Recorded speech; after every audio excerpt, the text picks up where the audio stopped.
டேய் சீக்கிரம் வாடா பாண்டி. வந்துகிட்டு தானே இருக்கேன்.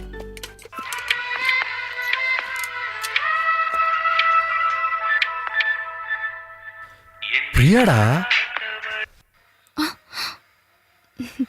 பிரியா தானே?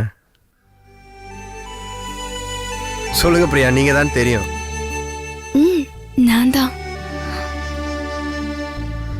ஒரு கவிதை வேணும். இப்ப அண்ணன் அள்ளி விடுவானே. நெக்ஸ்ட் வீக் எங்க காலேஜ்ல ஒரு காம்படிஷன் இருக்கு. உங்ககிட்ட கேட்கலாம்னு ஒரு குருட்டு நம்பிக்கையில கவிதை போட்டியில சேர்ந்தேன். ஆனா உங்ககிட்ட எப்படி கேட்கறதுன்னு தெரியல. ஹெல்ப் பண்ணுவீங்களா? நான் எழுதி தர மாட்டேன். அண்ணன் கெத்து. ஹலோ, இருக்கீங்களா? ஆனா நீங்களே சொந்தமா கவிதை எழுதுறதுக்கு நான் ஹெல்ப் பண்றேன். அடப்பாவி. நானா? ஆமா.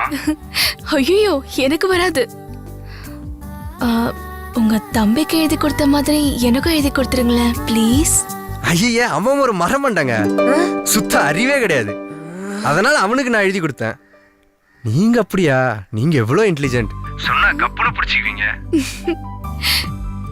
எப்படின்னு கொஞ்சம் சொல்லுங்களேன். நிறைய தமிழ் கவிதை புக்ஸ் வாங்கி படிங்க.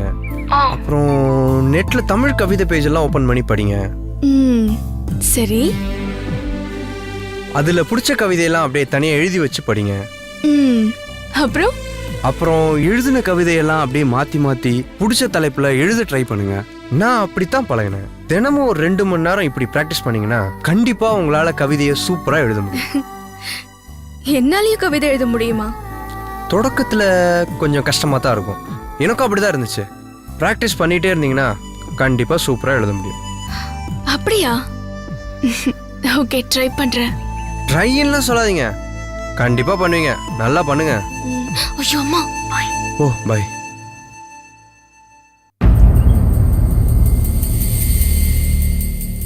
அப்ப நீ பைத்தியமாகிறது கன்ஃபார்ம்டு. பஸ் ஸ்டாப் வந்துருச்சுடா. டேய் மெதுவாடா. டேய், இந்த பஸ் ஸ்டாப்லயே விட்டுட்டு போறீங்களா? வீட்லயே கொண்டு வந்து விட்டுருப்பேன்டா.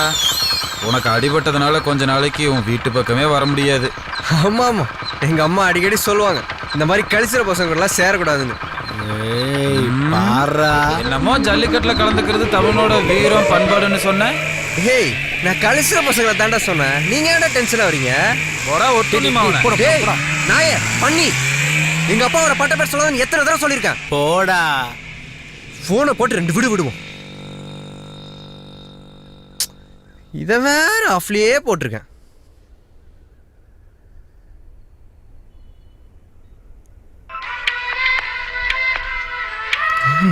பிரியா,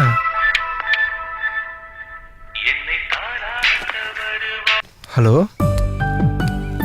பிரியா, பேசுங்க. அது இல்ல, சும்மாதான். அம்மா 1 வீக் என்னாச்சு? ஓ அதுவா, அம்மா ஊருக்கு போயிருந்தேன். அங்க டவரே கிடைக்கல. அது மட்டும் இல்ல, அடி வேற பட்டுருச்சு. அடியா? ஐயோ, எப்படி? ஜல்லிக்கட்டுல மாடு முட்டிருச்சு.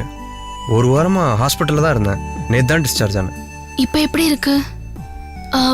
பெரிய அடி ஏதாவது? அது ஒண்ணும் இல்ல, ஹிப் சைட்ல தான் குத்து போட்டிருக்கு. 1 வாரத்துல சரியாயிருன்னு சொல்லியிருக்காங்க. Thank God. அப்டமத்தில பட்டிருந்தா 6 மாசம் ஹாஸ்பிட்டல்ல தான் இருந்திருக்கணும். நல்ல வேளை உங்களுக்கு அப்படி எதுவும் ஆகல. மெடிக்கல் ஸ்டூடெண்ட் உங்களுக்கு தெரியுது. நல்ல வேளை மாட்டுக்கு தெரியல. ஆமா, அது சரி. 1 வாரமா நீங்க ட்ரை பண்ணிட்டே இருந்தீங்களா? ஃபோன் ஆன் பண்ணனே கால் பண்ணிட்டீங்க. Anything urgent? ஒன்னும் இல்ல.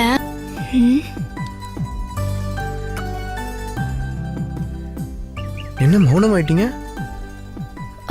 மௌனம் சில உண்மைகளை புரிய வைக்கும் தான்.